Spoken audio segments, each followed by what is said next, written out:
Halo semuanya, ketemu lagi sama gue Tommy, dan mumpung sebentar lagi lebaran dan harusnya sebagian dari kalian udah terima THR dan mungkin aja sebagian dari kalian itu terima THR-nya setelah lebaran gitu kan. Gue mau bikin rekomendasi mouse-mouse gaming yang menurut gue bisa kalian beli buat upgrade setup gaming kalian. Nah, mouse gaming yang bakal gue sebutin di video ini bakal kebagi jadi beberapa kategori. Yang pertama itu ada kelas 200-300 ribuan, yang kedua itu kelas 400-600 ribuan, terus 700-800 ribuan, dan yang terakhir 800-1 juta. Dan untuk semua mouse gaming yang gue sebutin di video ini tuh mouse gaming yang sebelumnya itu udah pernah gue cobain secara pribadi dan at least mungkin udah ada video reviewnya juga di channel gue gitu kan. Jadi kalau misalnya kalian tertarik dengan salah satu mouse gaming yang gue sebutin di video ini, kalian bisa banget kok nonton video review fullnya dulu di channel gue, karena kalian bakal dapetin penjelasan yang lebih detail gitu ya di video reviewnya. Sebenarnya tuh mouse gaming yang bakal gue sebutin di video ini tuh kayak semacam merangkuman aja sih dari spreadsheet yang udah gue bikin dan selama ini udah gue taruh di deskripsi video-video gue gitu kan. Cuman gue tahu ada aja dari kalian yang mungkin males baca, jadi ya udahlah gue bikin yang versi simpelnya aja.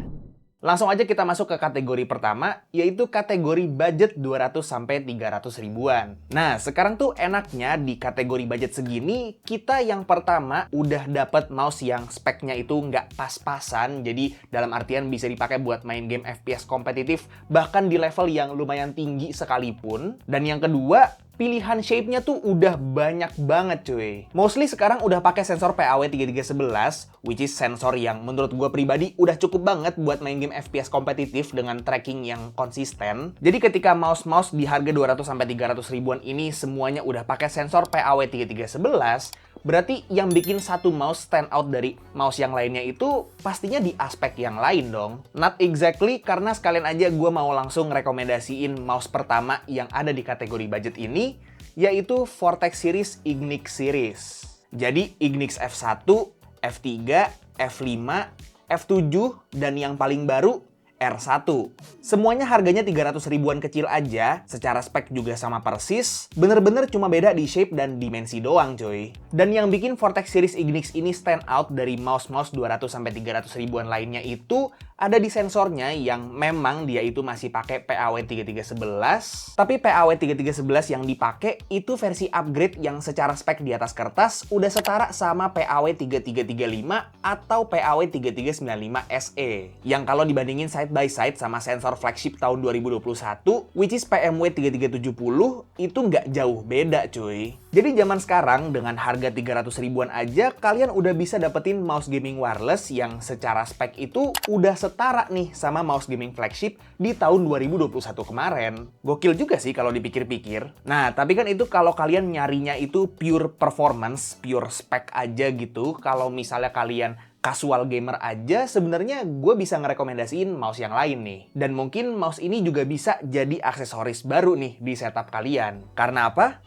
Yap, betul, karena ada charging dock-nya. Mouse yang bisa gua rekomendasiin di sini adalah Press Play Atlas dan Press Play Spirit. Dua-duanya sama-sama ada charging dock-nya, jadi kalau lagi nggak dipakai, tinggal ditaruh di dock-nya aja, dan next time kalian mau pakai buat main game lagi, baterainya udah kecas. Dan dua-duanya juga udah pakai sensor PAW3311, walaupun versi base-nya, tapi menurut gua udah lumayan cukup. Paling minusnya, kalau di gua pribadi, mouse-mouse yang masih pakai base PAW3311 itu biasanya LOD-nya kayak lumayan tinggi ya, sekitar 1,5-2 mm, dan kadang-kadang itu nggak bisa disetting lagi. Tapi harusnya dengan sedikit adaptasi kalian bisa terbiasa sih sama hal itu. Harganya juga sama-sama under 200 ribuan gede aja, dan kalau misalnya kalian dapat voucher marketplace, harusnya bisa dapat di harga yang lebih murah lagi sih. Dan itu juga berlaku buat Vortex Series Ignix yang biasa, karena kalau dapat voucher bisa nyentuh di 200 ribuan gede aja harganya. Dan menurut gua itu aja mouse-mouse yang bisa gua rekomendasiin di price range sekitar 200-300 ribu.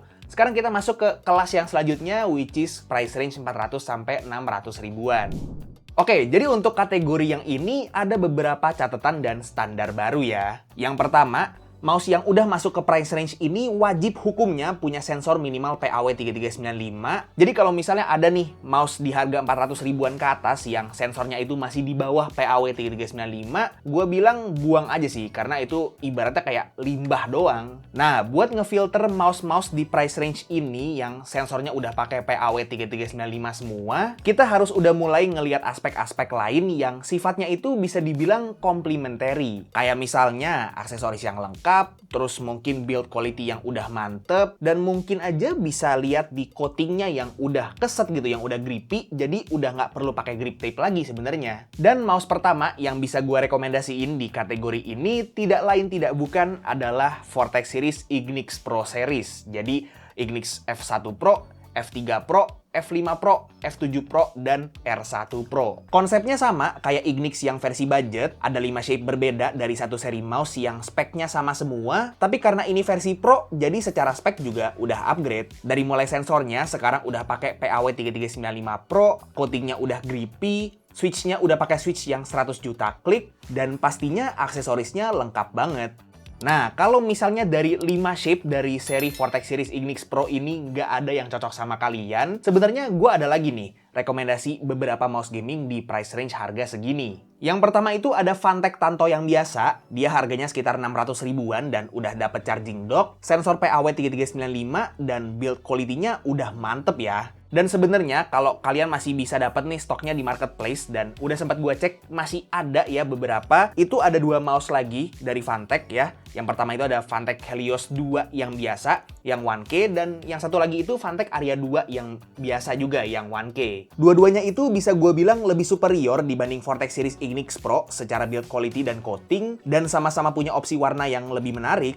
Memang si Aria 2 sama Helios 2 biasa ini rilisnya udah rada lama, jadi mungkin aja stoknya juga udah agak-agak menipis gitu kan. Terutama yang Helios 2 biasa ini ya, dia rilisnya kalau nggak salah tahun 2023, jadi gila udah 3 tahun yang lalu cuy. Tapi menurut gua 2 mouse ini cukup timeless sih. Shape-nya sama-sama aman banget, dan soal kualitas, jujur Phantek emang masih terbaik sih di kalangan brand lokal kalau soal mouse gaming. Sebenarnya ada satu mouse lagi yang bisa gua rekomen, dan menurut gua ini mouse yang cukup underrated ya, nggak banyak orang yang ngebahas, dan kayaknya kalau dibandingin sama mouse-mouse di price range yang sama, yang lain itu dia agak kalah pamor nih. Mungkin karena marketingnya kurang atau gimana, gue nggak tahu. Tapi emang menurut gue sih underrated ya. Mouse ini bisa gue rekomendasiin karena yang pertama, dia itu shape-nya lumayan unik ya. Terus build quality-nya juga udah mantep banget. Coatingnya juga udah grippy, udah enak. Dan harganya cuma sekitar 400 ribuan aja. Jadi gue rada heran gitu kenapa mouse ini nggak sepopuler mouse-mouse lain. Yap, tidak lain tidak bukan adalah Pressplay Iris. Dia memang shape-nya yang paling beda sendiri, karena dia ergo kecil yang hump shape, dan ergonya juga nggak terlalu agresif. Tapi selain itu, ini mouse udah mantep banget sih. Paling minusnya mouse ini belum ada mode Bluetooth-nya, jadi kalau kalian kehilangan dongle-nya, kalian bener-bener kehilangan kapabilitas wireless-nya gitu. Tapi selain itu sih, kayaknya nggak bisa ada yang gue bilang jelek gitu soal mouse ini. Sampai sekarang masih jadi salah satu favorit mouse gue, dan sekali lagi gue bilang ya, harganya cuma 400 ribuan doang cuy. Dan kurang lebih itu dia untuk rekomendasi gua di harga 400-600 ribuan. Sekarang kita mulai masuk ke kategori yang lumayan seru nih, which is 700-800 ribuan.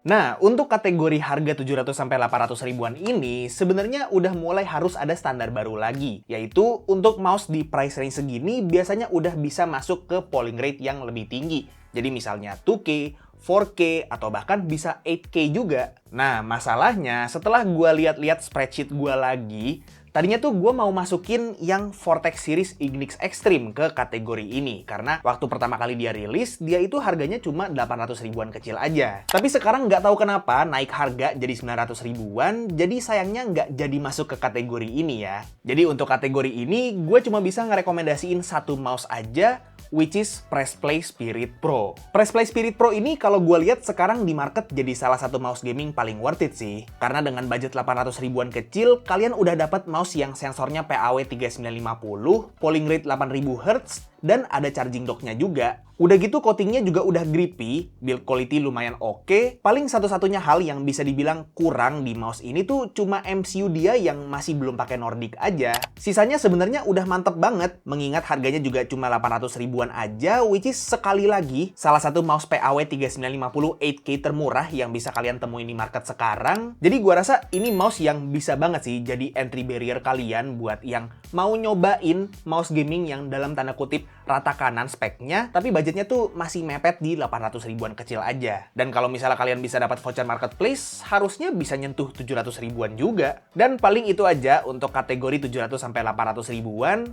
Sekarang kita masuk ke kategori terakhir, yaitu 800 ribuan sampai 1 juta. Oke, jadi untuk kategori terakhir ini diperuntukkan buat kalian yang mungkin aja terima THR-nya tuh lumayan gede ya. Salah satunya itu yang udah sempat gue sebutin tadi, which is Vortex Series Ignix Extreme. Konsepnya sama kayak Ignix biasa dan Pro, ada 4 shape berbeda dengan spek yang sama persis, tapi di seri Extreme ini speknya udah rata kanan semua coy. Sensor PAW 3950, polling rate 8K, coating udah grippy banget, dan yang paling penting itu MCU-nya udah pakai Nordic yang terbaru. Nah, memang untuk kategori ini menurut gua ada standar baru lagi nih yang harus diterapin di mouse-mouse yang udah masuk ke price range di harga segini, yaitu udah harus pakai MCU Nordic. Karena memang selain improve di bagian latency, dia juga improve di efisiensi baterai buat mouse gaming wireless yang bisa dipakai di polling rate yang lumayan tinggi, kayak 2K, 4K, dan bahkan 8K. Itulah kenapa kalau misalnya Press Play Spirit Pro tadi itu masuk ke kategori yang ini, dia bakal kalah saing gitu, karena dia MCU-nya masih belum pakai Nordic. Ya untung aja si Spirit Pro itu lebih murah gitu dari mouse-mouse yang ada di kategori ini. Nah, kalau misalnya kalian ngerasa kurang cocok sama 4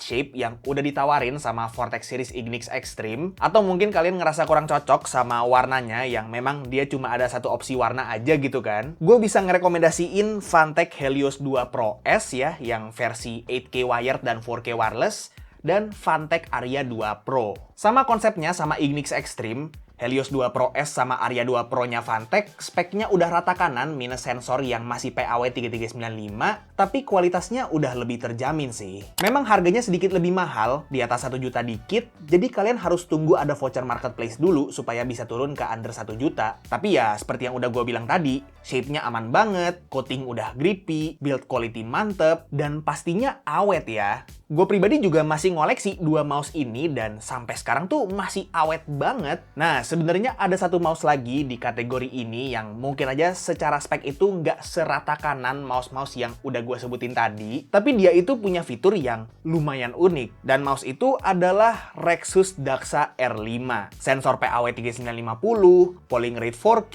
MCU Nordic, dan dia punya fitur hot swap switch cuy. Yes, jadi kalian bisa gonta-ganti switch sendiri tanpa harus ke tukang servis atau di solder-solder switchnya sendiri. Unik banget sih, ibaratnya kalau misalnya kalian udah bosen sama feel klik mouse kalian, tinggal diganti aja gitu kan switchnya. Atau misalnya udah dipakai lama, terus switchnya juga udah lumayan aus gitu, udah mulai double klik, ya tinggal diganti sendiri aja, nggak usah dalam tanda kutip di servis. Shape-nya juga masih tergolong aman banget, cocok buat tangan medium, jadi lumayan bisa gua rekomendasiin sih walaupun udah keluaran tahun lalu. Oke, jadi kurang lebih itu dia untuk beberapa mouse gaming yang bisa gua rekomendasiin di berbagai kategori harga ya buat kalian. Sekali lagi gue ingetin kalau mouse-mouse yang udah gue sebutin tadi itu cuma mouse-mouse yang udah pernah gue cobain secara pribadi dan udah pernah gue review juga. Jadi kalau misalnya ada mouse yang menurut kalian gak gue sebutin di video ini, itu antara ya mouse itu kurang worth it atau gue belum pernah cobain. Buat kalian semua yang pengen beli mouse-mouse yang sesuai sama rekomendasi video ini, linknya udah gue taruh di bawah semua. Dan kalau misalnya kalian pengen baca-baca yang versi lengkapnya ya, yang versi spreadsheet-nya, itu juga udah gue taruh di deskripsi di bawah. Jadi kalian bisa langsung cek sendiri aja. Oke, paling segitu aja untuk videonya. Semoga video ini bermanfaat buat kalian semua. Dan just in case gue nggak sempat upload video lagi sebelum lebaran ya, selamat Hari Raya Idul Fitri buat kita semua yang merayakan. Mohon maaf lahir dan batin. Like kalau kalian suka videonya, dislike kalau nggak suka, dan jangan lupa untuk subscribe supaya kalian nggak kelewatan video gue yang selanjutnya. Kita ketemu lagi di video selanjutnya. It's bye bye Tommy, and as always, peace out.